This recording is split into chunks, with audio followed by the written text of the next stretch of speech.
10 tips for incoming civil engineering students part 1. In this video, you will learn some of the most valuable tips and advice that will definitely help you in your upcoming civil engineering journey, starting with tip number 1, which is to master the basics. Kapag pumasok ka sa engineering, mas importante talaga na kabisado mo na ang mga math subjects mo noong senior high school ka pa lang.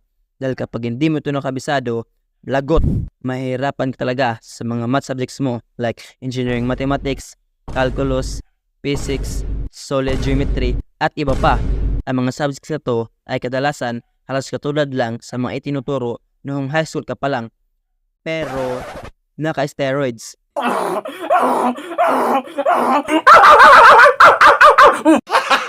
Gago! If galing sa STEM, automatic, familiar ka na sa mga subjects na yan.